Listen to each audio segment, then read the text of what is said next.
এরকম একজন ব্যক্তি ছিলেন তরিকায়ে কাদরিয়া মাঝি ভান্ডারিয়ার জগতে। আমার মুর্শিদ বাবা মনিউদ্দিন মাঝি ভান্ডারী, উনিও তাকে অনেক ভালোবাসতেন। আল্লাহ পাক যেন তার কর্মগুলোকে আরো আলোকিত করে দেয়, আমিন। তার আওলাদ ফরজন যারা আছে তাদেরকেও যেন আল্লাহ পাক যেন দ্বীনের জন্য, তরিকতের জন্য, দেশের জন্য, মানুষের জন্য কাজ করার তৌফিক দান করুক, আমিন। যাই হোক, বার্ষিক এই মাহফিল আলোচনা হয়েছে, ঠান্ডার দিন, বেশিক্ষণ আলোচনা করব না আমি।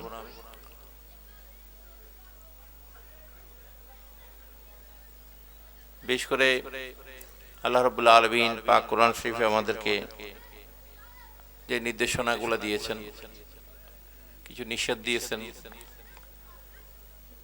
কিছু আমাদের হুকুম দিয়েছেন করার, এইগুলো যেন আমরা সঠিকভাবে কাজগুলো বাস্তবায়ন করি। সেই জন্য আমাদেরকে এই তরিকত বা বিশেষ খাস পথ অবলম্বন করতে হবে।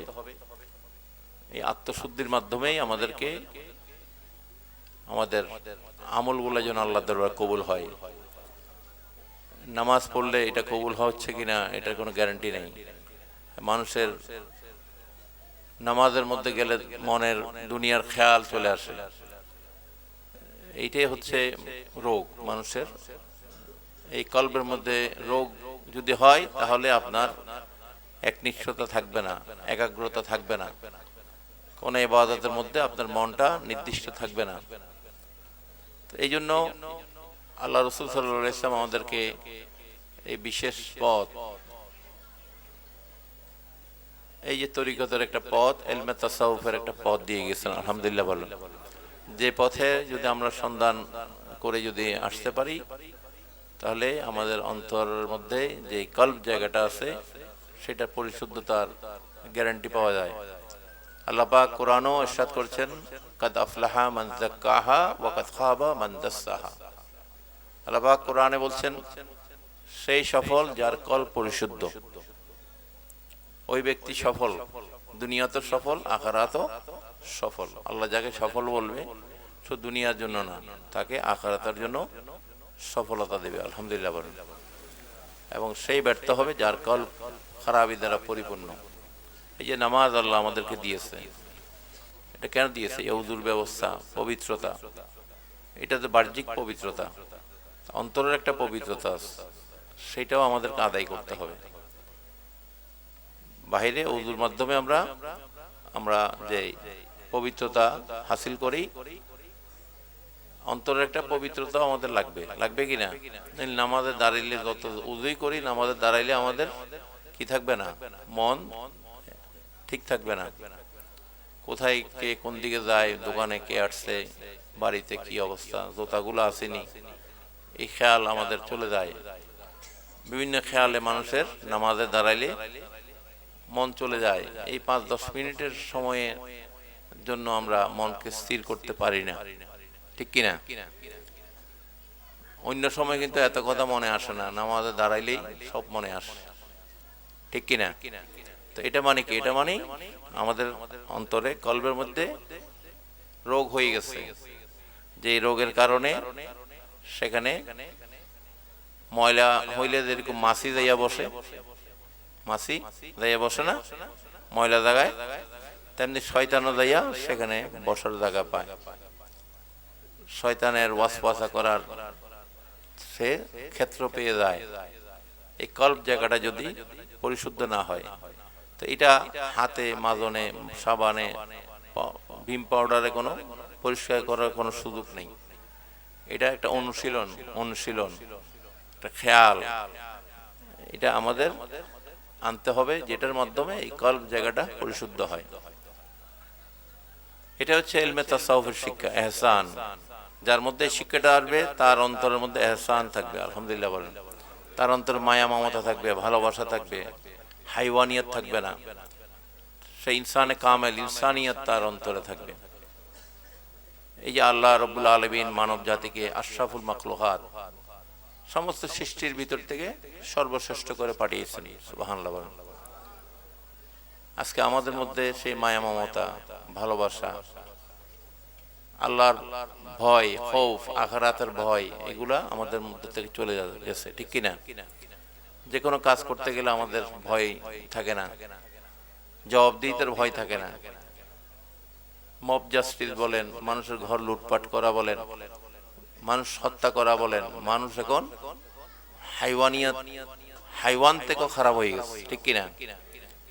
বর্তমান যে অবস্থা আমাদের, আশরাফ, আমাদের নাম, আমাদের যে আশরাফুল মাখলুকাত, মানব জাতি, আল্লাহ পাক যে শ্রেষ্ঠত্ব আমাদের দিয়েছে, আমরা আস্তে আস্তে আমাদের শ্রেষ্ঠত্ব আমরা কি করছি? মুছে ফেলছি, ঠিক কিনা? পশু পাখির মধ্যেও অনেক মায়া মমতা এখন আছে, যেটা আমাদের মধ্যে থেকে উঠে যাচ্ছে, ঠিক কিনা? পিতামাতার সাথে বেয়াদবি হচ্ছে, এহসান শব্দটা আমাদের মধ্যে থেকে উঠে যাচ্ছে। আল্লাহ পাক আমাদের নিজ হাতে বানিয়েছেন, সুবহানাল্লাহ বলেন। নিজ হাতে মানব জাতিকে কি করেছেন? এই সৌন্দর্য দিয়ে পাঠিয়েছেন, সুবহানাল্লাহ বলেন। তাহলে আমাদেরও কিছু দায়িত্ব আল্লাহ দিয়েছে কিনা? ইন্নী জাইলুন ফিল আরদে খলিফা, আল্লাহ পাক বলছেন এই মানব জাতির পক্ষ থেকে আমি আমার প্রতিনিধি প্রেরণ করব, সুবহানাল্লাহ বলেন। এবং যুগে যুগে প্রেরণ করছে, সুবহানাল্লাহ বলেন।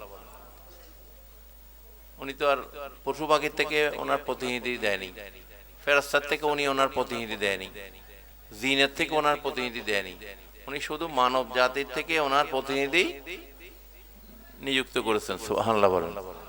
যুগে যুগে নবী রাসূল আসছেন, এরপরে আমাদের নবী উনি খাতামুন নবীন, ওনার পরে আউলিয়া কেরামরা, গাউস, কুতুব, আবদাল, ওনারাই কিন্তু কিয়ামত পর্যন্ত নবী রাসূলদের কাজটা আঞ্জাম দিয়ে যাবে, সুবহানাল্লাহ বলেন। এরা হচ্ছে আল্লাহর প্রতিনিধি, সুবহানাল্লাহ বলেন। এক হিসাবে সমস্ত মানব জাতি কিন্তু আল্লাহর প্রতিনিধি, প্রত্যেকেরই ছোট হইলো, মানুষ ক্ষুদ্র হলো, ক্ষুদ্র কাজ করলো, তারও একটা দায়িত্ব আছে পৃথিবীর প্রতি, প্রকৃতির প্রতি। আল্লাহর এই সৃষ্টিকে ক্ষতি না করা, এটা আল্লাহ আমাদের জন্য করে দিয়েছেন, আমাদের সুবিধার জন্য, ঠিক কিনা? এই পরিবেশ যেন নষ্ট না করে, আমরা ময়লা যেন না ফেলি, কোনো জিনিসে ময়লা না করি, কারণ এই পৃথিবীটা আল্লাহ আমাদের জন্য বসবাসের উপযোগী করে দিয়েছে, ঠিক কিনা? এগুলা প্রত্যেকের দায়িত্ব আছে, পরিষ্কার পরিচ্ছন্নতা থেকে শুরু করে পরিবেশের ভারসাম্য রক্ষা করা, হ্যাঁ, প্রতিটা ক্ষেত্রে প্রতিটা মানুষের দায়িত্ব আছে। বড়দের বড় দায়িত্ব, ছোটদের ছোট দায়িত্ব, ছোট হলো একটা দায়িত্ব আছে না? এগুলা আমরা যেন আদায় করি, এটাই আল্লাহ চায়। ইন তানসুরুল্লাহ ইয়ানসুরকুম, আল্লাহ পাক বলেন তোমরা আল্লাহকে সাহায্য করো, আল্লাহ তোমাদের সাহায্য করবে। তো আল্লাহকে আমরা কিভাবে সাহায্য করব? উনি তো সমস্ত কিছুর মালিক, পরাক্রমশালী, আউয়াল আখির জাহির বাতিন যার নিয়ন্ত্রণে, ঠিক কিনা? তো ওনাকে উনি সাহায্য চেয়েছে। সাহায্য মানে কি? আল্লাহর দ্বীনকে, আল্লাহর এই পৃথিবীকে আমরা নিরাপদ রাখা, সুন্দর রাখা, গাছপালা থেকে শুরু করে এগুলা পৃথিবীর ভারসাম্য নিয়ন্ত্রণ করে, ঠিক কিনা? গাছ লাগানো, আল্লাহ রাসূল কেন বলছেন তোমরা একটা গাছ লাগাও? গাছ লাগাও, গাছ থেকে যে ফল ফুল হবে এটা থেকে পাখি খাবে, মানুষে খাবে, এটা সওয়াব তুমি পাইবে, সুবহানাল্লাহ বলেন। একটা বৃক্ষ যদি তুমি লাগাও, এটা থেকে যে ফল হবে সেটা পাখি খাবে, একটা ক্ষুধার্ত একটা পাখি যদি খায় সেটা সওয়াব তুমি পাইবা, একটা ক্ষুধার্ত মানুষ যদি খায় সেটার থেকে তুমি সওয়াব পাইবা, সুবহানাল্লাহ বলেন। ইসলাম এরকম একটা কল্যাণের ধর্ম। এই কাজগুলো তো আমাদেরকে আল্লাহ এবং আল্লাহ রাসূল নির্দেশ দিয়েছে কিনা? শুধু নামাজ, রোজা, হজ, যাকাত এগুলো আদায়, এগুলো তো আমরা আমাদের জন্য করতেছি, কিন্তু আমরা আল্লাহর এই দুনিয়ার জন্য কি করতেছি? মানুষের জন্য কি করতেছি? সমাজের জন্য কি করতেছি? সেই দায়িত্ব আল্লাহ আমাদের দিচ্ছে। আপনি নামাজ পড়তেছেন, এটা কিন্তু আরেকজনের দিতে পারবেন না, এটার কিছু পারবেন? ওটা আপনি আপনার নিজের জন্য করলেন, কিন্তু আপনি অন্যজনের জন্য কি করলেন? পিতা মাতার জন্য কি করলেন? আপনার কওমের জন্য কি করলেন? উম্মার জন্য কি করলেন? সেটাই হবে মূল বিষয়। সবাই তো নিজের জন্যই করে, ঠিক কিনা? আপনি নিজের জন্য নিজে করবেনই, কিন্তু আল্লাহর কাছে বেশি গ্রহণীয় হবে যে আপনি সমাজের জন্য, দুস্থ নিপীড়িতদের জন্য কি করলেন, যারা অসহায় তাদের জন্য কি করলেন, এতিমদের জন্য কি করলেন। এই কাজগুলো যেন আমরা অল্প হলেও যেন আমরা কিছু কিছু সহযোগিতা আমাদের খেয়ালে আসে, ঠিক কিনা? মাদক, নেশা, সন্ত্রাস, উগ্রবাদ এগুলা হারাম, এগুলো ইসলামে চরমপন্থী বা উগ্রবাদ ইসলামে পরিষ্কার হারাম করা হয়েছে। আজকে যারা এই উগ্রবাদ বা চরমপন্থা কে ইসলামের মূল মন্ত্র বানাচ্ছে, তারা ভুলের জায়গায় আছে। তারাই আজকে পৃথিবীকে ধ্বংস করে দিচ্ছে, ঠিক কিনা? ইসলাম শান্তির ধর্ম, কল্যাণের ধর্ম। এখানে ধ্বংসের সাথে ইসলামের কোনো সম্পর্ক নাই। আজকে আমরা দেখি ধর্মের নামে অনেকেই এই সমস্ত চরমপন্থা অবলম্বন করছে।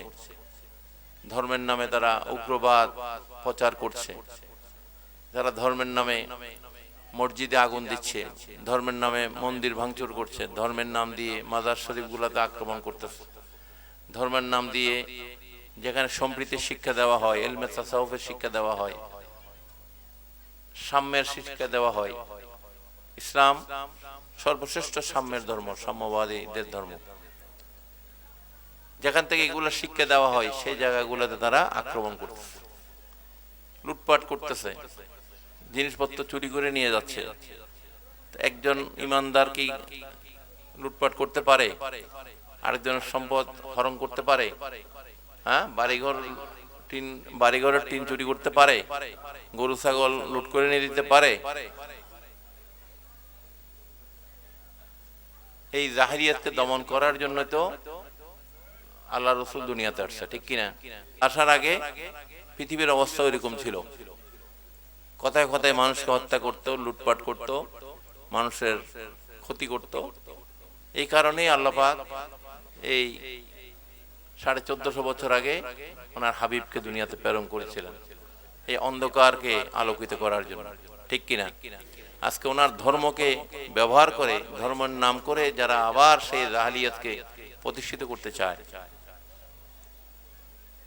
তাহলে তারা কি আসলে কি মুসলমান? না, তারা দাড়ি টুপিয়ে কাপড় চোপড়ে মুসলমান হইতে পারে, ঢিলা কুলো তসবিহ তাহলিল ওযু গোসলে মুসলমান দেখা যাইতে পারে, কিন্তু অন্তরে তাদের ঈমান নেই। খাতামাল্লাহু আলা কুলুবিহিম, তাদের অন্তরে ঈমান প্রবেশ করে নাই। তারা যে ইলমে তাসাউফের শিক্ষা পাইতো, তাদের মধ্যে খৌফ, তাকওয়া, আল্লাহ পাক যেটা বলেন, ইয়া আইয়ুহাল্লাযীনা আমানুত্তাকুল্লাহা ওয়া কুনু মা'আস সাদিকিন, তোমরা যদি তাকওয়া অবলম্বন করতে চাও, আল্লাহর ভয় যদি অন্তরে তোমাদের প্রতিষ্ঠিত করতে চাও, তোমরা আমার সাদিকিন বান্দাদের সঙ্গী হয়ে যাও। সুবহানাল্লাহ। তারা তো আউলিয়া কেরাম সাদিকিন বান্দাদের সঙ্গ তো তারা পায় নাই। তারা সবসময় পেয়েছে ধর্মের নামে উন্মাদনা, ধর্মের নামে জ্বালাও পোড়াও, ধর্মের নামে দাঙ্গা হাঙ্গামা। তারা ওইটাকেই ধর্মের মূল কাজ বলে শিক্ষাটা পাইছে, তাদেরকে যারা শিক্ষাটা দিচ্ছে, ঠিক কিনা? আল্লাহ রসুল সাল্লাল্লাহু আলাইহি ওয়াসাল্লাম ওনার সারা জীবন আখলাকুন নবী যদি আমরা আলোচনা করি, ওনার সিরাত যদি আলোচনা করি, উনি কখনো কাউকে বিনা প্ররোচনায় কখনো কারো গায়ে উনি হাত তোলেন নেই, তলোয়ারের আঘাত করেন নেই। যখন আক্রান্ত হয়েছে, ওনার সময় যতই উনি যুদ্ধ করেছেন সবগুলা উনি ডিফেন্সিভ ছিলেন, কখনো অফেন্সিভ হয়ে কাউকে আক্রমণ করে উনি কার সাথে যুদ্ধ করেননি। ওনাকে হামলা করেছে, উনি এটা প্রতিরোধ করেছে। আল্লাহ রসুলের সমস্ত যুদ্ধগুলো ছিল কাফেরদের সাথে, মুশরিকদের সাথে, মুনাফিকদের সাথে, সবগুলো হচ্ছে ডিফেন্সিভ। উনি গায়ে পড়ে কারো মারতে যায়নি, কারো হামলা করেনি উনি। হ্যাঁ, ওনাকে কেউ হামলা করতে আসছে, উনি এটা প্রতিরোধ করছে। এটাই তো বড় শিক্ষা, ঠিক কিনা? এখন আপনি, আপনার সাথে মতের মিলে না, হ্যাঁ, আপনার সাথে কাজের মিলে না, আপনি যাইয়া একজনের বাড়িঘর লুট করলেন, তার বাড়িঘর ভাঙচুর করলেন, তার গরু ছাগল, মাছের খামার, মাছ লুট করে নিয়ে গেলেন। তো এটা কি ইসলামের সাথে এটা কি সম্পর্ক আছে? এটা তো কাফের মুশরিকদের কাজ, ঠিক কিনা? এটা জাহেলদের কাজ। আজকে যদি কোন আলেম নামধারীরা কারো কেউ যদি এই সমস্ত কাজ করে, তাহলে তাদেরকে আলেম বলা যাবে না জালেম বলা যাবে? জালেম বলা যাবে। এরা কখনো সঠিক ইলম হাসিল করে নাই। কারণ সঠিক ইলম হাসিল করতে হলে আপনাকে আদবের নজর, ঈমানের নজর, ভালোবাসার নজর লাগবে। আপনার অন্তরে ইহসান থাকতে হবে, মায়া মমতা থাকতে হবে, ঠিক কিনা? আর আপনার ভিতর যে হাইওয়ানিয়াত থাকে, আপনি যতই পড়েন বেয়াদবের চশমা দিয়া, বেয়াদবের নজরে, বেয়াদবের খেয়ালে, আপনার জ্ঞানগুলা জন্য আপনি হয়ে যাবেন জ্ঞান পাপী। জ্ঞান দিয়ে একটা হওয়া যায় জ্ঞানের গুণী, একটা হওয়া যায় জ্ঞানের পাপী। যেমন শয়তান, ইবলিস শয়তান, তার জ্ঞানের কোনো অভাব ছিল না। সে সমস্ত ফেরেশতাদের সর্দার ছিল, ইবাদতে, জ্ঞানে, গুণে, সব দিক দিয়ে। কিন্তু সে আল্লাহর হুকুমকে অমান্য করে নিজেকে এত বেশি জ্ঞানী চিন্তা করেছে যে আল্লাহ যে হুকুম দিচ্ছে সে সেটাকেও খেয়াল করেনি। আল্লাহ পাক যখন বলছে এই আদম আমার খলিফা, আমার প্রতিনিধি, সবাই তাকে সেজদা করো, সমস্ত ফেরেশতাদেরকে হুকুম দিয়েছিল আল্লাহ, উজুদু আদম, উজুদু আদম। কিন্তু দেখা গেল সবাই করছে কি, একমাত্র আজাজিল ফেরেশতা ছিল তখন, ইবলিস যার নাম পরে শয়তানে আজম। আল্লাহ পাক যাকে পরে আবা ওয়াস্তাগফারা ওয়া কানা মিনাল কাফিরিন, আল্লাহ পাক তার সমস্ত ইবাদত বন্দেগী শেষ করে দিল, তাকে কাফের করে আল্লাহর রহমতের দুনিয়া থেকে বের করে দিল, শুধু বেয়াদবির কারণে। এই জন্য যেখানে আদব সেখানে ইবাদত, যেখানে বেয়াদবি সেখানে কখনো আদব আসতে পারে না। বা আদব খুশনসিব, বেয়াদব বদনসিব, আদবে আউলিয়া, বেয়াদবে শয়তান। এই জন্য তরিকতের মধ্যে এই শিক্ষাটা দেওয়া হয়, আদব। এই যে তাসাউফ আমরা যে বলি, তাসাউফ, তাও দিয়ে তওবা, সবর, এগুলা, এই তওবা আল্লাহ আমাদের করতে বলেছে, তওবা ইস্তিগফার, এগুলো আপনারা করবেন বেশি বেশি। তরিকতের যারা আছেন, তরিকতের মধ্যে যারা আছেন, প্রত্যেক দিন আপনারা আস্তাগফিরুল্লাহ ওয়া আতুবু ইলাইহি, আস্তাগফিরুল্লাহ ওয়া আতুবু ইলাইহি 111 বার কমপক্ষে এটা সকালে পড়বেন আপনারা। সারা দিনে যত বেশি পারেন পড়বেন, কারণ আল্লাহ যারা তওবা করে তাদের ভালোবাসে। আমরা যতই ইবাদত বন্দেগী করি, আমাদের মূল উদ্দেশ্য কি? আল্লাহ পাকের সন্তুষ্টি লাভ করা, ঠিক কিনা?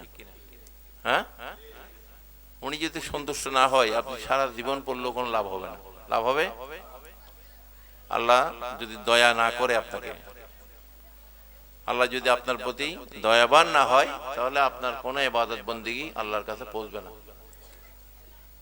আর আল্লাহ পাক আমাদেরকে যারা উম্মত মুহাম্মাদী, তাদের জন্য কতগুলো বিষয় নির্দিষ্ট করে দিয়েছে। হুব্বে রাসূল, নবীর মুহাব্বত।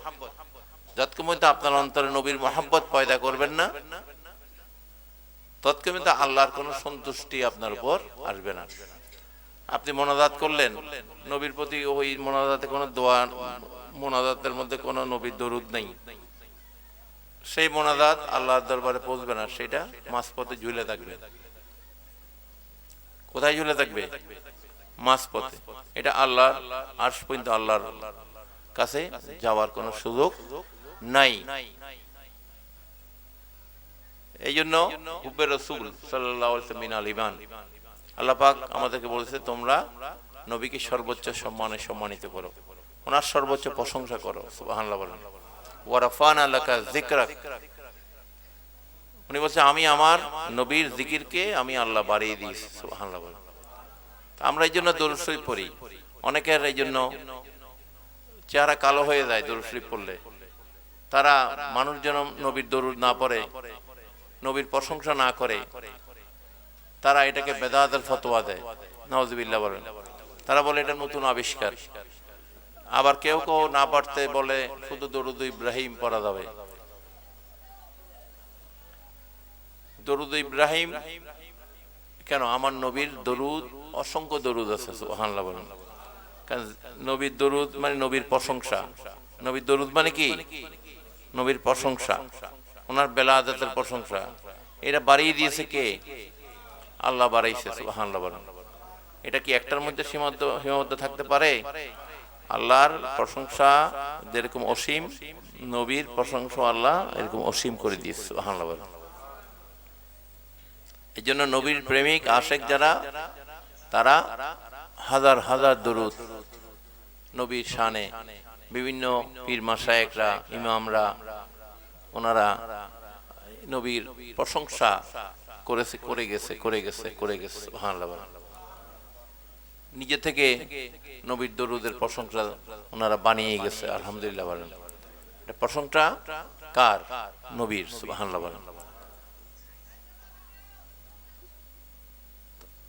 এটাই হচ্ছে শয়তানের সমস্যা। কারণ শয়তানকে দৌড়াইতে গেলে আপনি অবশ্যই নবীর দরুদ লাগবে। নবীর দরুদ যেখানে থাকবে সেখান থেকে শয়তান ভাগে। এই জন্য তাদের মূল সমস্যা হচ্ছে নবীর দরুদ পড়া নিয়ে। আমরা যারা নবীর আশেক, আমার নবী বলেছেন যে আমার প্রতি একবার দরুদ পড়বে তার উপর আল্লাহ দরবার রহমত নাযিল করবে।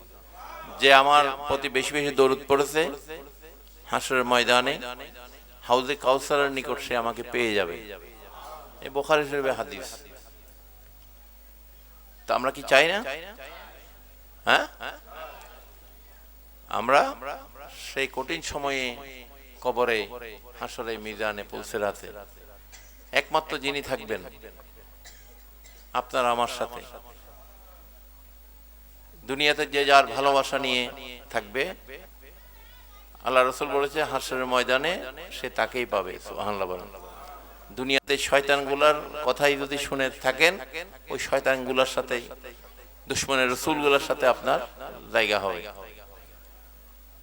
আর যদি আউলিয়া কেরামদের সহবতে থেকে নবীর মুহাব্বত, আল্লাহর ভালোবাসা আদায় করতে পারেন, সন্তুষ্টি আদায় করতে পারেন, আপনি হাসরের ময়দানে তাদের সাথে থাকবেন, সুবহানাল্লাহ বলেন। তাদের সাথে আপনাকে উঠানো হবে। এই জন্য আপনারা দেখবেন যারা আশেক, নবীর আশেক, তরিকাপন্থী, তারা ইন্তেকাল করলেও দেখবেন তাদের চেহারাগুলা আরো আলোকিত হয়ে যায়। আর দুশমনের রাসূলগুলোর চেহারা দেখবেন, এমনি তো ওগুলা চেহারা দেখলে তো এমনি কোনো এজিদি চেহারা, কিসের চেহারা? এজিদের চেহারা, শয়তানের চেহারাগুলা আরো কালো হয়ে যায়, ঠিক কিনা? অন্ধকার হয়ে যায়। কেন? কারণ সত্যিকার যদি নবীর আশেক হয়, মৃত্যুর যন্ত্রণার সময় উনি আপনাকে দেখা দিবে। আপনি আজরাইলের চেহারা দেখবেন না। যারা আজরাইলের চেহারা দেখে তাদের চেহারা কালো হয়ে যাবে, চেহারা বিদ্যুৎ হয়ে যায় ভয়ে। আর যদি আশেক মাসুকের চেহারা দেখে ফেলে, তার চেহারা আলোকিত হয়, হাসি থাকে। কারণ সে সারা জীবন যার জন্যই করেছে, এই বিপদের সময়, কষ্টের সময় তারই দেখা পেয়েছে। এইটা হচ্ছে তার চেহারায় প্রমাণ, সুবহানাল্লাহ। তো আমরা প্রত্যেকেই চলে যেতে হবে আমাদের, নাকি যেতে হবে না? আমাদের যাওয়াটা যেন যা শেষ ভালো তার সব ভালো, ঠিক কিনা? দুনিয়াতে এমন কাজগুলো করবেন যেটা যেন আমাদের শেষটা ভালো হয়।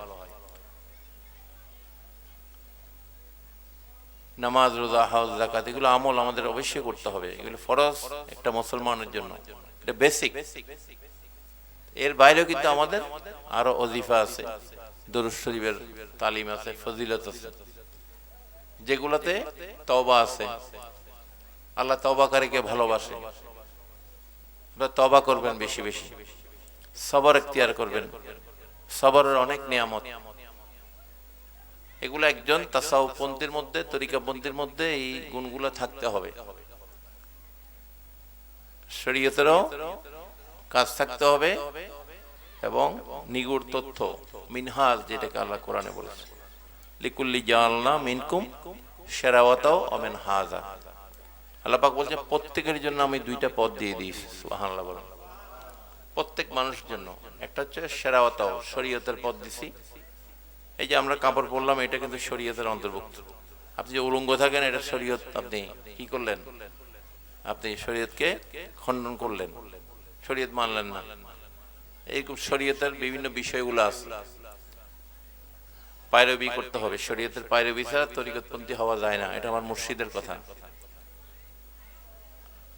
শরীয়তের একটা পথ, নামাজ, রোজা, হজ, যাকাত, তাসবিহ, তাহলিল, এটার পথে থাকতে হবে। এবং আমাদেরকে মিনহাজ ও মিনহাজা, আল্লাহ পাক বলছেন একটা খাস পথও দিয়েছি তোমাদের। সুবহানাল্লাহ। এটা হচ্ছে আত্মশুদ্ধির পথ, এটা হচ্ছে ইলমে তাসাউফের পথ, এটা হচ্ছে ইহসানের পথ, যেটাতে একটা মানুষ ইনসানে কামেল হইতে পারে। যারা 5 ওয়াক্ত নামাজ পড়ে, দেখেন অনেকে ঘুষ খায়, অনেকে সুদ খায়, খায় না? নামাজ তাকে কি সঠিক বানাইতে পারছে?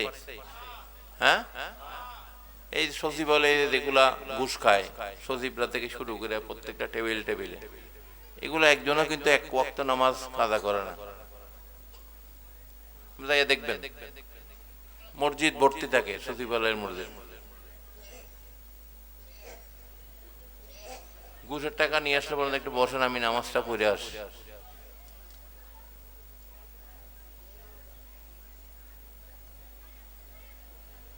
তো তার ভিতর কি খৌফ আছে? সালাত আল্লাহ পাক দিয়েছেন, ইন্নাস সালাতা তানহা আনিল ফাহশাই ওয়াল মুনকার ওয়ালা যিকরুল্লাহি আকবার। আল্লাহ পাক বলছেন এই সালাত তোমাদেরকে আমি আল্লাহ দিয়েছি সমস্ত ফাহিশা কাজ থেকে দূরে থাকার জন্য। ঘুষ, সুদ, যত রকমের খারাপ চিন্তা চেতনা কাজ আছে, সবগুলা থেকে যেন এই নামাজ তোমাকে কি রাখে? দূরে রাখে। ঠিক কিনা? তাহলে এদের নামাজটা কি আসলে কি এটা আল্লাহকে ফাঁকি দেওয়ার জন্য? হ্যাঁ, আল্লাহকে ফাঁকি দেওয়া কি এত সহজ? আউয়াল আখির জাহির বাতিন, যিনি আদি অন্ত সব ওনার নখদর্পণে। আমি নামাজটা পড়লাম আল্লাহ দেখছে, আর ঘুষ খাইলাম কি আল্লাহ দেখেনি? সুদ খাইলাম আল্লাহ দেখেনি? ওয়াহাররামার রিবা, আল্লাহ পাক বলছেন এই সুদকে আমি আল্লাহ হারাম করে দিয়েছি, এটা কি আল্লাহ দেখেনি? জেনা করছে আল্লাহ দেখেনি? একটা মানুষের ঘরে যাইয়া লুটপাট করছে আল্লাহ দেখেনি? হ্যাঁ, এত লম্বা লম্বা দাড়ি রেখে যে একজনের মহিষ নিয়ে যাইতেছে, আমরা দেখলাম ওই শেরপুর মুর্শিদপুরের। হ্যাঁ, ওই এক মহিষে আরেক মহিষকে নিয়ে যাইতেছে, গরু চোর গুলা, আল্লাহ দেখেনি? হ্যাঁ, তো এই যে মানুষ এই যে নামাজি বলে, আসল নামাজ হইতে ভুল। কবি নজরুলের একটা কবিতা আছে যে তুমি যদি সঠিকভাবে না চলো তোমার নামাজ হবে ভুল। আমার সঠিকভাবে চলাটাই হচ্ছে আমার মূল।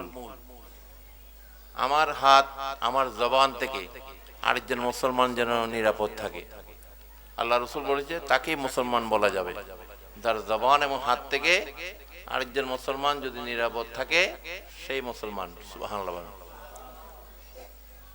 এক মুসলমান আরেক মুসলমানের জন্য আয়না, এক মুমিন আরেক মুমিনের জন্য আয়না। এখন দেখি মসজিদের মধ্যে জোতা মারে, বাইতুল মুকাররমের মিম্বরে জোতা মারে, ইমাম লইয়া মারামারি, জোতা নিয়া চেয়ার নিয়া ভাঙ্গা মারামারি, মসজিদের টাইলস ভাঙ্গা সেই টাইলস মারে একজন একজনের, রক্তাক্ত করা হচ্ছে মসজিদ গুলাকে। ওই শেরপুরে মুর্শিদপুরে মসজিদের মধ্যে আগুন ধরিয়ে কয়েকশো কোরআন জ্বালিয়ে দেওয়া হয়েছে। নাউযুবিল্লাহ বলেন। এগুলো কি ইমানদারের লক্ষণ? হ্যাঁ, তারপর এক মসজিদে দেখলাম ওই ফতোয়া জানতে গেছে যে বিবিরে তালাক দিছে, এখন এই এটা আবার কিভাবে ঠিক করা যাবে। তখন হুজুরে মাদ্রাসার মুহতামিম সাহেব ফতোয়া দিল যে তুমি একটা হিল্লা বিয়া করো, হ্যাঁ হিল্লা বিয়া করে আবার ছাড়ি দিলে তুমি আবার আগের স্বামীর কাছে যাইতে পারবে। নাউযুবিল্লাহ বলেন। তখন বলে আমি নিজেই করতে রাজি আছি, তোমার 2 ঘন্টা পর ছাড়ি দিব। এই মসজিদের মধ্যে, আল্লাহর ঘর মসজিদ যেখানে মানুষ ইবাদত বন্দেগী করে, সেই মসজিদের সিঁড়িঘরের নিচে এই মেয়ের নিয়ে সে জেনা করছে। 1 ঘন্টা কইরা পরে সে আবার ওই মেয়ের তালাক দিছে। নাউযুবিল্লাহ বলেন। আল্লাহর ঘর মসজিদকে তারা তামাশা বানিয়ে ফেলছে, ঠিক কিনা? এটা ফাহিশার জায়গা বানিয়ে ফেলছে। ইসলাম যেন তারা যেন এটার এজেন্সি, তারা যেভাবে বলবে সেটাই যেন ইসলাম। আজকে এমন একটা পরিস্থিতিতে আমরা পড়ে গেছি সারা পৃথিবীতে, এই উগ্রবাদী চরমপন্থীরা আজকে ইসলামের মূল দর্শন তারা পুরোই উল্টাভাবে আমাদেরকে উপস্থাপন দেখানোর চেষ্টা করছে, ঠিক কিনা? যেটা আল্লাহ রসুল আমাদেরকে সোনার মদিনা থেকে যে ইসলাম প্রচার হয়েছে, ওই ইসলামের সাথে ইসলামের কোনো সম্পর্ক নাই, ঠিক কিনা? হযরত শাহজালাল ইয়ামানী রাহমাতুল্লাহ আলাইহি যে ইসলাম আমাদের দেশে নিয়ে আসছে, সেই ইসলামের সাথে ইসলামের কোনো সম্পর্ক নাই। আজকে এই জন্য শাহজালাল ইয়ামানী রাহমাতুল্লাহ আলাইহির মাজারে যাইয়া তারা হামলা করে, হযরত শাহপরান রাহমাতুল্লাহ আলাইহির মাজারে গিয়ে তারা হামলা করে, 3 জন পাগলকে মেরে ফেলছে, পিটিয়ে মেরে ফেলছে। পাগল হইলে সে মানুষ না? আপনি একটা মানুষকে কি মারতে পারবেন? হ্যাঁ, নিজের হাতে আইন তুলে নিতে পারবেন? সে পাগল হইল তো সে মানুষ তো। এখন 3টে মানুষ পাগলকে মেরে ফেলা হয়েছে, এটার কোনো বিচার হয়নি। হয়তো শাহপরানের মাজারে, এমনকি সেখানে 10 দিন সেই লাশ পড়েছিল, আমি লোক দিয়ে সেগুলো দাফন কাফন করাইছি। এখন বর্তমানে এমন একটা ক্রান্তিকাল দেশের মধ্যে, চরমপন্থা বিরাজ করছে, ভয়ও মানুষ কথা বলতে সাহস করতেছে না। এই কি আমাদের ইমানের দুর্বলতা? আমাদের কি ইমানের এটাই দুর্বলতা? আমরা ইসলামের সত্য কথাটা বলতে পারছি না কেন? ইসলামের মূল দর্শনটা আমরা বলতে পারছি না কেন? এই চরমপন্থা উগ্রবাদী থেকে ইসলামের মূল দর্শন কখনো না। এইগুলা যে কাজগুলা যারা করছে ইসলামের নামে, এরা ইসলামের কোনো অনুসারী হতে পারে না। এরা আবু জাহেলের বংশধর, এরা ইজিদের বংশধর, যারা 61 হিজরিতে কারবালার ময়দানে ইমাম আলী মোকাম ইমাম হুসাইন আলাইহিস সালামের গলায় ছুরি দিয়েছিল, যারা 18 জন নবীর পরিবার নাতিপতিদের গলায় ছুরি দিয়েছিল, যারা ওই দিন নবীজির পরিবারের মহিলা সদস্যরা যেই তাঁবুগুলাতে ছিল কারবালার ময়দানে, সেই তাঁবুগুলাতে আগুন ধরিয়ে দেওয়া ছিল। এই জঙ্গিবাদ উগ্রবাদের সৃষ্টি 61 হিজরিতে। এইগুলো তারা আজকে লালন করছে। এই জ্বালাও পোড়াও হত্যা রাহাজানি আজকে যারা প্রতিষ্ঠিত করার চেষ্টা করছে, তারা এজিদ ইসলামকে প্রতিষ্ঠিত করার চেষ্টা করছে, আব্দুল ওয়াহাব নজরীর ইসলামকে প্রতিষ্ঠিত করার চেষ্টা করছে। যে আব্দুল ওয়াহাব নজরী যে কথায় কথায় নবীর শানে গোস্তাকি করত, বেয়াদবি করত, যে 100 বছর আগে নবীজির রওজা পাক সোনার মদিনার মধ্যে তার সৈন্যবাহিনী নিয়ে সে নবীজির সবুজ গম্বুজকে ভেঙে ফেলার জন্য, যে সবুজ গম্বুজ দেখলে আমাদের অন্তর শীতল হয়ে যায়, ঠিক কিনা? আমরা নবীকে দেখিনি, কিন্তু সেই গম্বুজ দেখলে আমরা মন শান্তিতে ভরে যায়, ঠিক কিনা? যেতে না বললো ওইটা দেখলো আমাদের মন আলোকিত হয়ে যায়। সেই গম্বুজ ভাঙতে গেছিল, সে একটা মিনার ভেঙেছে নবীজির রওজা পাকের, গম্বুজটা আঘাত করতে দেওয়া পারেনি। ওই দিন মদিনাবাসী প্রতিরোধ করেছিল, প্রতিরোধ করে তাকে সেই কাজ করতে বাধা দিয়েছে। কিন্তু সে সমস্ত গোস্তাকি করে এসেছে যে আমার লাঠির ক্ষমতা তোমার ওই নবীর চেয়ে বেশি বলে আসছে, নাউজুবিল্লাহ। সে আব্দুল ওয়াহাব নজদির ওয়াহাবি খারিজিরা সারা বাংলাদেশের মধ্যে মাজার গুলাতে আক্রমণ করছে একই কাজে। দেশে যখন আইন শৃঙ্খলার অবনতি হয়, পুলিশ যখন পুলিশের কাজ করে না, আইন শৃঙ্খলা যখন দুর্বল হয়ে যায়, এই সময় তারা সুযোগটা নেয়। তারা খানকাগুলোতে আক্রমণ করে, তারা মসজিদে আক্রমণ করে, তারা স্কুল কলেজ গুলা শিক্ষা প্রতিষ্ঠানগুলোতে আক্রমণ করছে না, লুটপাট করছে না, ইউনিভার্সিটি গুলোতে লুটপাট করছে না। তারা মানবতার দুশমন। এই জাহেলদেরকে আমাদের চিহ্নিত করতে হবে, এদের বিচার এই বাংলার মাটিতে হবে একদিন না একদিন। আপনি মানুষ একটাকে মেরে ফেললেন, পাগল হইল, সে তো মানুষ, তার বিচার কি হবে না? হ্যাঁ, অবশ্যই হবে। একজন মানুষকে আপনি যদি নিরপরাধ মানুষকে আপনি পিটিয়ে হত্যা করেন, যে হোক না কেন, আল্লাহ রসুল বলেছে যে একজন মানুষকে হত্যা করলো বিনা তার কোনো অপরাধ নাই, একজন নিরপরাধ মানুষকে কেউ যে হত্যা করে সে পুরো মানব জাতিকে হত্যা করলো।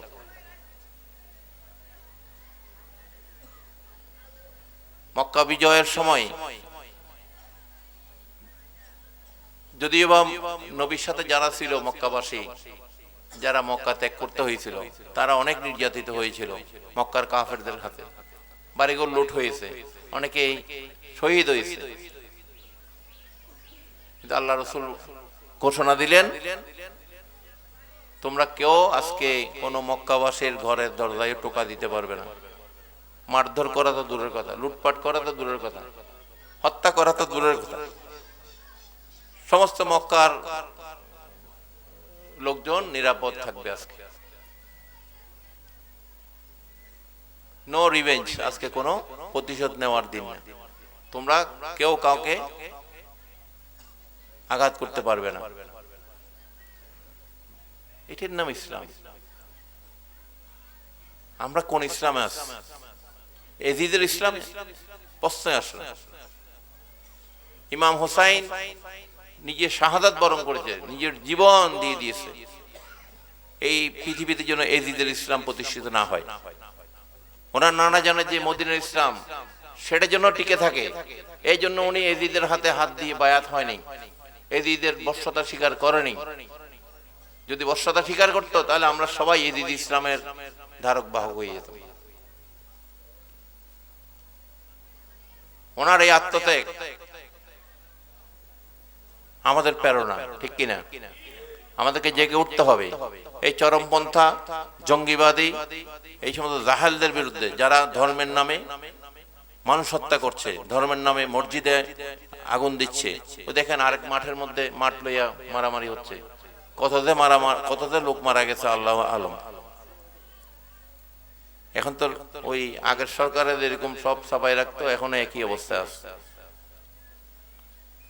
আসল ঘটনা কোন সরকারে প্রকাশ করে না, বোতলের খালি লেবেলটা পাল্টাইছে, মাল ভিতরের আগেরটাই আছে, ঠিক কিনা? আমরা তো আশেপাশে যারা আছে শুনি যে 50 জন 100 জনের উপর লোক মারাই গেছে। যে মাঠে গেলে নাকি 76 লক্ষ কোটি হাজার সওয়াব পাওয়া যায় এক রাকাত নামাজ পড়লে, নাউযুবিল্লাহ বলেন। আল্লাহ রাসূল বলেছে শুধু 3টা মসজিদে আপনি যদি নামাজ পড়ে তাহলে সওয়াব বেশি হবে। একটা হচ্ছে মসজিদুল হারাম মক্কা মুআজ্জামা, সেই মসজিদে যদি নামাজ পড়েন এক রাকাতে 1 লক্ষ রাকাতের সওয়াব, সুবহানাল্লাহ বলেন।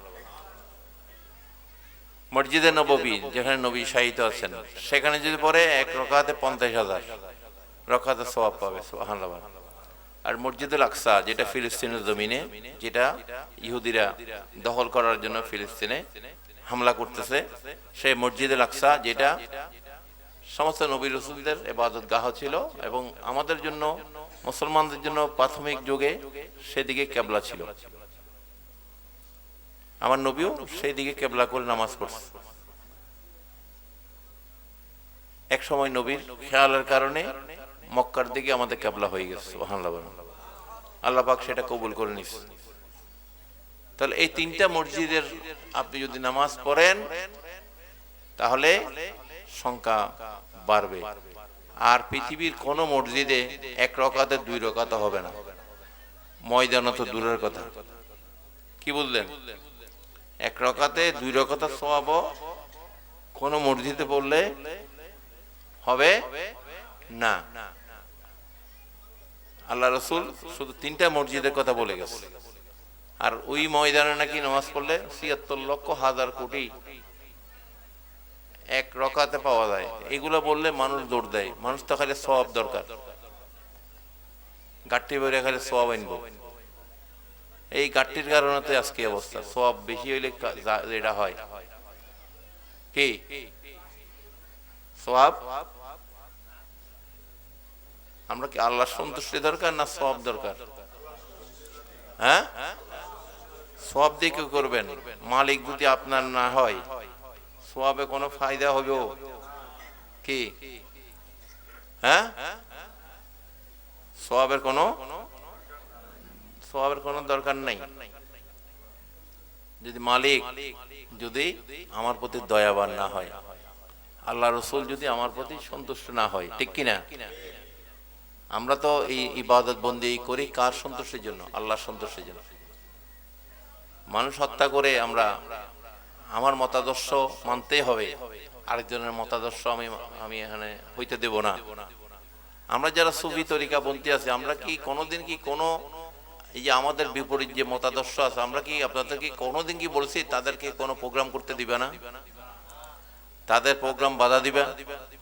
হ্যাঁ, তাদেরকে এলাকা থেকে দৌড়াই দিবে? কোন আউলিয়া কেরামের দরবার থেকে আমার তো মনে হয় না সুন্নিদের আহলে সুন্নাত ওয়াল জামাতের মার্কাজ থেকে কখনো এই ধরনের কোন ঘোষণা কেউ দেয়নি, ঠিক কিনা? এর মাহফিলে বাধা দাও, ওর মাহফিলে ১০০ দাঁড়ি করো, ওর মাহফিলে যাইয়া ওই থানায় যাইয়া সিটি দাও, মাহফিল যেন হইতে না পারে। কেন? আমাদের তো ভয় নেই তোমাদের, কারণ তোমাদের ভয় আছে। কারণ তোমাদের এই সমস্ত উগ্রতাগুলা, তোমাদের চেহারা যদি প্রকাশ হয়ে যায় তাহলে তোমাদের অস্তিত্ব বিলীন হয়ে যাবে, ঠিক কিনা? এই জন্য তোমরা সুন্নিদের মাহফিল গুলা করতে বাধা দাও। যেখানে গেলে মানুষের অন্তর পরিশুদ্ধ হবে, এই হাইওয়ানিয়াত মুক্ত হবে, এই উগ্রবাদ, জঙ্গিবাদ, এই সমস্ত সাম্প্রদায়িক বিষগুলা দমন করার যেখানে জায়গা, সম্প্রীতির মেলবন্ধনের যেখানে জায়গা, তোমরা চাও সেই জায়গাগুলো বন্ধ হয়ে যাবে। এই কারণে তোমরা সুন্নিদের মাহফিলগুলো বাধা দাও, সুন্নি আলেমদের নামে মামলা করে তাদেরকে কণ্ঠরোধ করতে চাও, ঠিক কিনা? আজকে এই জন্য আমাদের সাথে কারো দুশ্মনী নেই। আপনি ইসলামের কথা বলেন, শান্তির কথা বলেন, সম্প্রীতির কথা বলেন, কল্যাণের কথা বলেন, আমাদের সাথে আপনার কোনো বিরোধ নেই। আপনার সাথে বিরোধ হবে আমাদের ওই জায়গায় যখন আপনি নবীর শানে গোস্তাকি করবেন, নবীকে আপনার মতো মানুষ মনে করবেন, নাউযুবিল্লাহ। নবী রক্ত মাংসে গড়া, দোষে গুণে ভরা আপনার মতো একজন লোক মনে করবেন নবীকে, তখন আপনার সাথে আমাদের দুশমনী, দুনিয়া তো আখিরাত। আহলে সুন্নাত ওয়াল জামাতের আকীদার পরিপন্থী কোন কথা যদি বলেন, যেখানে নবীর শানে গোস্তাকি, আউলিয়া কেরামের শানে গোস্তাকি, আহলে বাইতের শানে গোস্তাকি, এমনকি সাহাবায়ে কেরামদের শানে যদি গোস্তাকি। বর্তমানে একটা দল আছে যারা বলে, যাদের গুরু বলছে যে সাহাবায়ে কেরামরা সত্যের মাপকাঠি নয়, নাউযুবিল্লাহ বলেন। এদের সাথে আমাদের দুশমনী থাকবে। এগুলো হচ্ছে আহলে সুন্নাত ওয়াল জামাতের আকীদা। সাহাবায়ে কেরামরা সত্যের মাপকাঠি।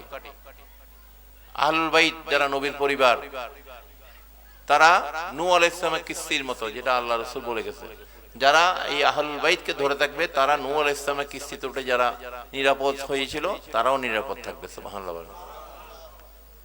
আল্লাহ রাসূল বলেছে আমি দুইটা ভারী বস্তু তোমাদের মাঝে রেখে যাচ্ছি, একটা হচ্ছে কিতাবুল্লাহ আর একটা হচ্ছে আহলুল বাইত। যারা এই দুইটাকে ধরে থাকবে কিয়ামত পর্যন্ত তারা পথভ্রষ্ট হবে না। এই যে ইমাম মাহদী আলাইহিস সালাম দুনিয়াতে আসবেন দাজ্জালকে বধ করার জন্য, এই ইমাম মাহদী আলাইহিস সালামও কিন্তু আহলুল বাইতের একজন। সুবহানাল্লাহ। সাহাবায়ে কেরামরা দুনিয়াতে আসছেন, চলে গেছেন, সাহাবায়ে কেরাম আর পয়দা হয়নি। কারণ সাহাবায়ে কেরাম মানে যারা নবীকে দেখছে চর্মচোখে,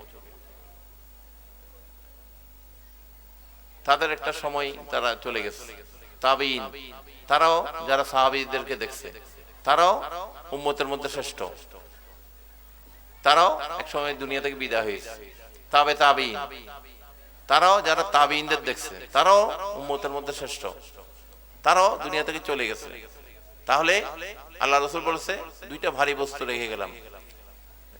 সাহাবী তো আর থাকবে না, কিয়ামত পর্যন্ত থাকবে তাবেঈ থাকবে না, তাবেঈন থাকবে না, কিন্তু আহলুল বাইত ওয়া আলে মুহাম্মদ যাদের নামে আমরা দরুদ পড়তে হয় নামাজে, এই আহলুল বাইত আওলাদ রাসূলরা কিয়ামত পর্যন্ত থাকবে। সুবহানাল্লাহ। এবং সর্বশেষ ইমাম মাহদী আলাইহিস সালাম, সাইয়েদনা ইমাম মাহদী আলাইহিস সালাম আসবে পৃথিবীতে আহলুল বাইতের পক্ষ থেকে। সুবহানাল্লাহ। এই নবীর পরিবার পৃথিবীর শেষ দিন পর্যন্ত থাকবে। সুবহানাল্লাহ। এদের প্রতি মহব্বত আল্লাহ রাখতে বলেছেন আমাদের। কুল্লু আসআলুকুম আলাইহি আজরান ইল্লাল মুওয়াদ্দাতা ফিল কুরবা। আল্লাহ পাক বলেছেন নবী আপনি বলে দিন আপনার সমস্ত কষ্ট পরিশ্রম রিয়াজতের বিনিময়ে উম্মত যেন আপনার আহলুল বাইতকে ভালোবাসে, তাদের প্রতি যেন ভালোবাসা রাখে। সুবহানাল্লাহ। এই তরিকাপন্থী আউলিয়া কেরামের দরবারগুলো থেকে এই শিক্ষাগুলো দেওয়া হয়, যে শিক্ষার মধ্যে শান্তি সম্প্রীতি সাম্যের জয়গান আছে। সুবহানাল্লাহ। আজকে এই জায়গাগুলোকে তারা টার্গেট করেছে। আল্লাহ পাক যেন আমাদের দেশকে এই সমস্ত খারাপি থেকে, উগ্রবাদ থেকে, চরমপন্থা থেকে আল্লাহ যেন হেফাজত করে। আমিন। পৃথিবীর জমিনকে যেন হেফাজত করে। আপনারা আমাদের আঞ্জুমানের কমিটিগুলো করে নেবেন, প্রত্যেকটা ইউনিয়নে, ওয়ার্ডে ওয়ার্ডে, থানায়, মইনিয়া যুব ফোরাম, যুব সংগঠন কমিটিগুলো করে নেবেন। কারণ এখন বর্তমান সময় দেশের জন্য, সমাজের জন্য, দ্বীনের জন্য, তরিকতের জন্য কাজ করতে হলে আমাদের সাংগঠনিকভাবে কাজ করতে হবে, একতাবদ্ধ হয়ে কাজ করতে হবে। এবং আমি রাজনৈতিক দলও দাঁড় করিয়েছি, কারণ এই সমস্ত চরমপন্থীগুলা, উগ্রবাদীগুলা চাচ্ছে দেশের ক্ষমতা দখল করে তারা এই দেশে হুকুমতের মাধ্যমে তাদের আকীদা, এই ওয়াহাবি আব্দুল ওয়াহাব নজদির আকীদা, ওয়াহাবি খারিজি আকীদা তারা প্রতিষ্ঠিত করার জন্য। কারণ এমনি তারা পারতেছে না। সাধারণ জনগণের মধ্যে তারা অনেক চাইছে, অনেক কিছু করে দেখতেছে, কিন্তু মানুষ কখনো এই চরমপন্থী উগ্রপন্থীদের কথায়, অপপ্রচারে তারা পা দিচ্ছে না। এই জন্য তাদের এখন মূল টার্গেট হচ্ছে রাষ্ট্র ক্ষমতা গঠন করে, তারা রাষ্ট্র ক্ষমতা নিয়ে তারা রাষ্ট্রীয়ভাবে এগুলোকে কায়েম করে, ওয়াহাবি খারিজি আকীদাগুলো তারা প্রতিষ্ঠিত করবে রাষ্ট্রীয়ভাবে, যেভাবে মধ্যপ্রাচ্যের কিছু দেশে তারা এইভাবে কাজ করে সফল হয়েছে। এই জন্য আপনারা সামনে থেকে ওই লুটপাটকারী দলগুলোকে আর ভোট দেবেন না। যারা এই যে হযরত শাহজালাল শাহপরানের মাজারে আক্রমণ করছে, এই দলগুলা দেখেছি, বড় বড় দলগুলা কেউ একটা কথা বলেনি, কে একটা প্রতিবাদ করেনি। করছে এই জঙ্গি উগ্রবাদীদের বিরুদ্ধে কেউ একটা কথা বলেনি। ওই ভোট আসছে, সেখানে জিয়ারত করতে যায়, যে তরিকা অলি আল্লাহর প্রেমিকরা যেন তাদের ভোট দেয়। এগুলো হচ্ছে আইওয়াশ, ঠিক কিনা? এদের মূল ক্ষমতা, মূল টার্গেট হচ্ছে চেয়ার, ক্ষমতা নেওয়া, গদি, লুটপাট করা, দেশের সম্পদ পাচার করা। আউলিয়া কেরামদের ওখানে গেলে যেন আউলিয়া কেরামের আশেকরা যেন তাদেরকে ভালো বলে। এই সমস্ত দুশমনের রাসূল, দুশমন আউলিয়া কেরাম, এদেরকে আমাদের চিহ্নিত করতে হবে। ভবিষ্যতে এদের সাথে আমাদের কোনো সম্পর্ক রাখা যাবে না, ঠিক আছে? এই যে আউলিয়া কেরামের মাজারগুলোতে শাহজালাল শাহপরানের মাজারে হামলা করেছে, এদের কোনো প্রতিক্রিয়া দেখিনি। বাংলাদেশ সুপ্রিম পার্টির পক্ষ থেকে আমরা হাইকোর্টে রিট করে এই হামলা মামলা আমরা বন্ধ করেছি, রাষ্ট্রকে আমরা নোটিশ করেছি। সামনে থেকে আমরা সংঘবদ্ধ হইতে হবে, এদেরকে প্রতিরোধ করতে হবে, এরা যেন এরকম দুঃসাহস ভবিষ্যতে আর দেখাইতে না পারে, এবং রাজনৈতিকভাবেও আমাদের সংগঠনগুলোকে আমরা তৈরি করতে হবে। ঠিক আছে, মেম্বার চেয়ারম্যান থেকে শুরু করে যত প্রতিনিধি আছে সব প্রতিনিধির জায়গায় আমাদের লোকগুলোকে বসাইতে হবে। ওই ওয়াহাবি খারিজি আকীদার লোকগুলোকে আমরা আর ভোট দেওয়া বা যারা তাদের সাথে তাল মিলিয়ে চলে তাদেরকে আমরা আর প্রতিনিধির জায়গায় বসাবো না। ঠিক আছে, কারণ এখন থেকেই আমরা আপন পর চিনতে হবে। নিজের ঘর যদি আমার যদি কুড়ের ঘর হয়, আমার নিজের ঘর ভালো, আর যেন 10 তলাতে আপনি ওইটা 2 দিনের জন্য তারপর দৌড়ানি খাইতে হইবে। ঠিক কিনা? এখন খাইতেছে না অনেকে দৌড়ানি। আপনারা আমাদের বাংলাদেশ সুপ্রিম পার্টি, যেটার মূল এটা সংবিধানই হচ্ছে মদিনার সনদের আলোকে রাষ্ট্র গঠন করা, যেটা আল্লাহ রসুল সাল্লাল্লাহু আলাইহি ওয়াসাল্লাম মদিনাতে যে রাষ্ট্র উনি গঠন করেছিলেন সেটার আলোকেই আমাদের গঠনতন্ত্রেই সে কথা লেখা আছে। বাংলাদেশের আর কোন রাজনৈতিক দলের গঠনতন্ত্রে মদিনার সনদের কথা লেখা নাই, শুধু বাংলাদেশ সুপ্রিম পার্টির গঠনতন্ত্রের মধ্যে এই কথাটা লেখা আছে। আমরা এই দেশের যদি এই বাংলাদেশ সুপ্রিম পার্টি যদি ক্ষমতা নেয়, ক্ষমতার অংশ হয়, এই দেশের মদিনার সনদের আলোকে সম্প্রীতির মেলবন্ধনে এই দেশের রাষ্ট্র পরিচালনা করবে, যেখানে ঘুষ, দুর্নীতি মুক্ত, জঙ্গিবাদ, উগ্রবাদ, ধর্মের নামে হানাহানি, মারামারি এইগুলা বন্ধ করে দেওয়া হবে, ধর্মের নামে উগ্রতা বন্ধ করে দেওয়া হবে। উগ্রতা সব ধর্মেই আছে, শুধু মুসলমানদের না, হিন্দুদের মধ্যে উগ্রতা আছে। সব উগ্ররাই কিন্তু যেখানে শান্তি সম্প্রীতির মেলবন্ধন সেটার বিরুদ্ধে কাজ করে। দেখেন এই ইন্ডিয়ার যে ইসকন বলেন বা হিন্দু উগ্রবাদীরা, তারা এখন আউলিয়া কেরামদের, হযরত খাজা গরিবে নওয়াজের সেই মাজার শরীফকে তারা এখন টার্গেট করছে। কারণ খাজা গরিবে নওয়াজের মাজারে হিন্দুদের মধ্যে যারা শান্তিকামী, সম্প্রীতির, ভালোবাসার আউলিয়া কেরামের সহবতে আসছে, তাদের মধ্যে উগ্রতা থাকে না। মুসলমানদের মধ্যে যেরকম তরিকাবন্দীদের মধ্যে উগ্রতা নাই, হিন্দুদের মধ্যেও যে সমস্ত হিন্দুগুলা আউলিয়া কেরামের সহবতে যায়, এই যে মাইজভান্ডার শরীফে তো যায়, আপনি শাহজালাল আউলিয়া কেরামের রওজাবাগ গুলাতে, দরবার গুলাতে দেখবেন অনেক হিন্দু, বৌদ্ধ, খ্রিস্টান যায়, যায় না? যারাই গেছে তাদের মধ্যে থেকে কিন্তু উগ্রতা দূর হয়ে গেছে। সেই ভারতে যান, নিজামুদ্দিন আউলিয়ার ওখানে বলেন, কুতুবউদ্দিন কাকতিয়ার, কুতুবউদ্দিন কাকি রহমতুল্লাহ আলাইহির ওখানে বলেন, তারপর আজমির শরীফ বলেন, লক্ষ লক্ষ হিন্দু যায়। তাদেরকে কখনো উগ্রতার পথে আনা যায় না, তারা সবসময় সম্প্রীতির মেলবন্ধনে থাকে। এটা হচ্ছে আউলিয়া কেরামের অবদান পৃথিবীর জমিনে। তুমি যে ধর্মেই থাকো না কেন, তোমার মধ্যে থেকে আমি হিংস্রতা দূর করে দেব। তুমি বৌদ্ধ হও, তুমি হিন্দু হও, তুমি খ্রিস্টান হও, তুমি যদি আমার ছায়ার মধ্যে আসো, আমার সহবতে আসো, তোমার ভিতরে যে হাইওয়ানিয়াত সেটা আমি দূর করে দেব। এই ক্ষমতা আল্লাহ ওলিদেরকে দিয়েছে, সুবহানাল্লাহ।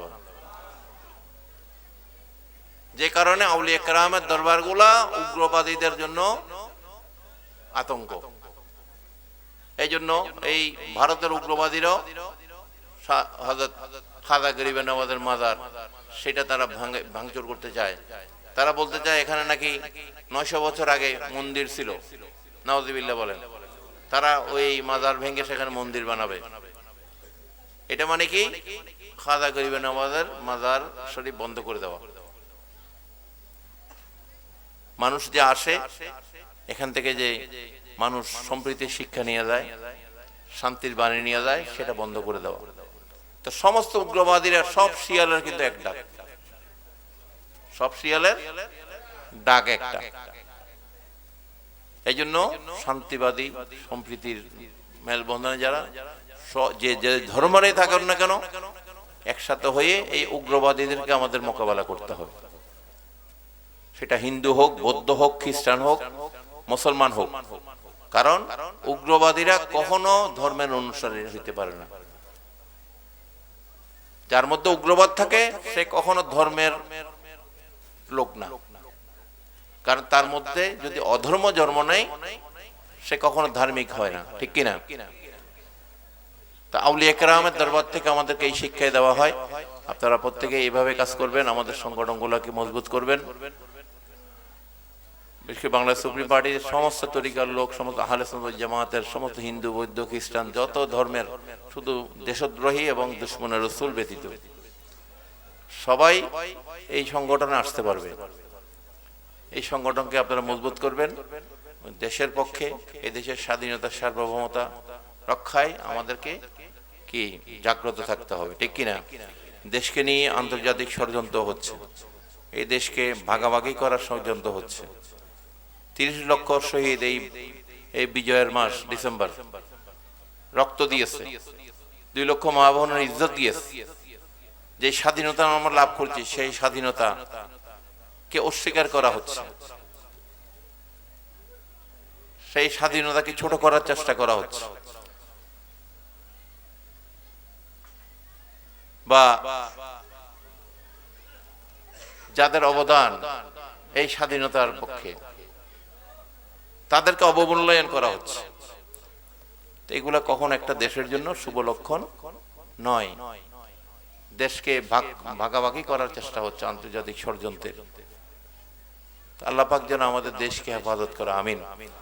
দেশের স্বাধীনতার সার্বভৌমতা রক্ষায় আমরা আমাদের যারা আশেকান মুরিদান 71 সালে আমার দাদা, আমার বাবাজান, ওনাদের, আমাদের যারা আকাবের, তাদের সরাসরি নির্দেশ ছিল দেশের জন্য যুদ্ধ করা। মাইজভান্ডার দরবার শরীফে মুক্তিযুদ্ধের ক্যাম্প ছিল, যাদেরকে সেখানে খাবার দাবার দেওয়া হইতো, থাকার ব্যবস্থা করা হইতো। এবং মাইজভান্ডার শরীফের বিভিন্ন খানকাগুলা বাংলাদেশের যেখানে থাকুক সেখানেই তাদেরকে শেল্টার দেওয়া হইতো। তো এই দেশের সংগ্রাম, এই দেশের মুক্তির সাথে মাইজভান্ডার দরবার শরীফ অঙ্গাঙ্গিভাবে জড়িত। যারা মুক্তিযুদ্ধ করেছেন, যারা এটার সাথে সংযুক্ত, তারা সবাই জানে। কারণ আউলিয়া কেরামরা সবসময় মজলুমের পক্ষে থাকে, দেশের পক্ষে থাকে, জালিমের পক্ষে থাকে না, ঠিক কিনা? সুতরাং যে কোনো ডাকে আপনারা দেশের জন্য, সমাজের জন্য, দ্বীনের জন্য, তরিকতের জন্য, আহলে সুন্নাত ওয়াল জামাতের জন্য আপনারা সোচ্চার হতে হবে, ঠিক কিনা? একটু সচেতন থাকবেন, খেয়াল করবেন আমরা যেন যে দায়িত্ব আমাদের উপর আছে সেই দায়িত্বটা যেন আমরা আদায় করে যেতে পারি। এই জন্য সাংগঠনিকভাবে মজবুত থাকবেন এবং সব সময় আপনি খেয়াল রাখবেন, দেশের প্রতিটা খোঁজ খবর রাখার চেষ্টা করবেন। আমরা চাই না কোন ষড়যন্ত্রকারীর কারণে আমাদের দেশটা ছিন্ন বিচ্ছিন্ন হয়ে যাবে, ঠিক কিনা? আল্লাহ পাক যেন আমাদের দেশকে এবং মুসলিম বিশ্বকে আল্লাহ হেফাজত করে, আমিন। এবং আজকের মাহফিলকে কবুল করে, আমিন। বিশেষ করে আগামী 27শে মাঘ আপনাদেরকে দাওয়াত দিয়ে যাচ্ছি। আমাদের মহান মুর্শিদ বাবা মঈনুদ্দিন মাইজভান্ডারী, ওনার পবিত্র খসরু শরীফ এবং ওনার প্রতিষ্ঠিত 2টা মাদ্রাসা, একটা আলিম মাদ্রাসা এবং একটা হেফজাখানা, এতিমখানা, সেটার বার্ষিক সভা দরবারে অনুষ্ঠিত হবে। সেটার জন্য আপনারা প্রস্তুতি নেবেন। 12ই ফাল্গুন, 24 ও 25শে ফেব্রুয়ারি, সেদিনও একটা অনুষ্ঠান আছে দরবারে।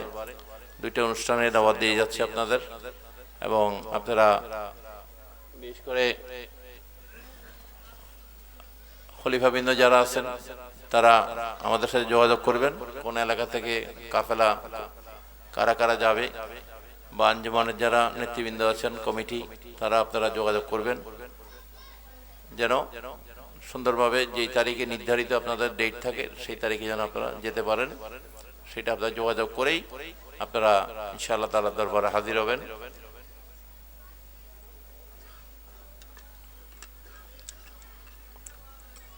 দুষ্ট লোকে বিভিন্ন রিয়মার করে এই অনুষ্ঠানে না যাওয়ার জন্য, যে সেখানে মারামারি হচ্ছে, এটা হচ্ছে, ওইটা হচ্ছে, এগুলা ভুয়া গুজব। এরকম কোনো গুজব আপনার কান দেবেন না। কত দুষ্ট লোক আছে, এদের কাজ হচ্ছে গুজব ছড়াইয়ে দেওয়া। তো এইগুলার গুজবে কোনো কান দেবেন না। মুসলমানের মৃত্যু একবারেই হবে। দুনিয়াতে আসছে যখন, কি শিয়ালের মতো মরবেন না বাঘের মতো? বাঘের মতো। কারণ আমরা শিয়াল হয়ে দুনিয়াতে আসেনি, ঠিক কিনা? তো আল্লাহ পাক যেন আমাদেরকে যে কোনো এই সমস্ত বাতিল আকীদার লোকদের যে কোনো প্রপাগান্ডা থেকে বা তাদের ঈমান বিধ্বংসী যে কোনো আকীদা, এই আকীদা তাদের বাতিল আকীদা থেকে যেন আমাদের আওলাদ ফরজন, আমাদের যারা আছেন পরিবার পরিজন, সবাইকে আল্লাহ হেফাজত করে, আমিন। আপনারা আমাদের সুফিস টিভি, আমাদের একটা চ্যানেল আছে, ইউটিউব চ্যানেল, সেটা দেখবেন। সেখানে বিভিন্ন ওয়াজ নসিহত, বিভিন্ন আলোচনাগুলো হয়। সুফিস টিভি, আমাদের মেজবান্ডার মইনিয়া, আমাদের ইউটিউব ফেসবুক চ্যানেল আছে, আমাদের ফেসবুক পেজ। এগুলা আপনারা যারা এগুলো দেখেন, যাদের আইফোন আছে বা যাদের অ্যান্ড্রয়েড ফোন আছে, আপনারা আমাদের এই পেজগুলা সংযুক্ত হবেন। আজেবাজে এগুলা না দেখা বা বাতিলদের কথাবার্তাগুলো না শুই না। দেখেন না এখন কতগুলা বাইরেছে নায়িকাদের প্রচার করে, নাউজুবিল্লাহ বলেন। হ্যাঁ, সে সৌন্দর্য লেগে কোনো আল্লাহওয়ালার দিকে তার খেয়াল নাই। তার খেয়াল হচ্ছে ফায়েশা, জেনার খেয়াল যেদিকে যায়। এরকম কতগুলা মোল্লা দেখেন না? এগুলো মানে কি? ওই যুবকদেরকে আকৃষ্ট করা, যুবকদেরকে জেনার দিকে, যারা এগুলো নামই জানে না তাদের নামগুলো প্রচার করে দেওয়া, ঠিক কিনা? আবার বলে আমি অসুস্থ, এই জন্য বলছি, নাউজুবিল্লাহ বলেন। তো এগুলো মানে কি? যুব সমাজকে জেনার খেয়ালে নিয়ে দেওয়া। আপনি তাফসীরুল কোরআন নাম দিয়ে কোরআনের সুন্নাহর কথা বলতে গিয়ে আপনি যদি ওই সমস্ত নায়িকাদের কথা বলেন যেগুলোর দেখলে জেনার খেয়াল হয়, আপনি আল্লাহর সৌন্দর্যের কথা বলতে গেলে আপনি একজন আল্লাহওয়ালার, একজন ওলি আল্লাহর বা একজন পুরুষের কথা তো বলতে পারেন, ঠিক কিনা?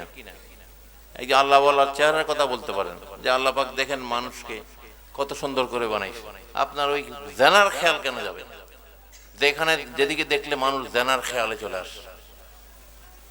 তো এগুলো হচ্ছে ইবলিশের প্রোডাক্ট, শয়তানের প্রোডাক্ট, ঠিক কিনা? এরা বলে মানুষকে হেদায়েত করবে, নাউজুবিল্লাহ বলেন। তো এগুলা এই যে ফেসবুকে এগুলো ভাইরাল করে দিয়ে যুব সমাজকে তাদের দিকে আকৃষ্ট করায়, এবং তারা এগুলো বইলে পরে ওই দুশমনের রাসূল নবীর শানে গোস্তাকি গুলা, মিলাদ, কিয়াম, বেদাত, ওইটা বেদাত, ওইটা বেদাত। ছেলেপেলেরা যখন তাদের এগুলো খাইয়া ফেলে তখন ওইটাও খাইয়া ফেলে। এগুলো হচ্ছে তাদের কি ছলছাতুরি। তো এগুলা থেকে যেন আমাদের ছেলেপেলেরা যেন হেফাজত থাকে, আপনারা আমাদের যেই চ্যানেলগুলো আছে সেগুলা দেখলে যেন তারা এগুলাই দেখে, ওই সমস্ত জেনাখোরদের চ্যানেল যেন না দেখে, ঠিক আছে? এগুলো সচেতনতা আমাদের থাকতে হবে। ছেলেমেয়েরা কোথায় যায়, কার সাথে উঠে বসে, তাদের চলাফেরা যদি কোনো পরিবর্তন দেখেন সেটা আপনারা খেয়াল করবেন, এটা আপনাদের দায়িত্ব। বা আমার বেখেয়ালের কারণে অনেক ছেলে মেয়ে পথভ্রষ্ট হয়ে যায়।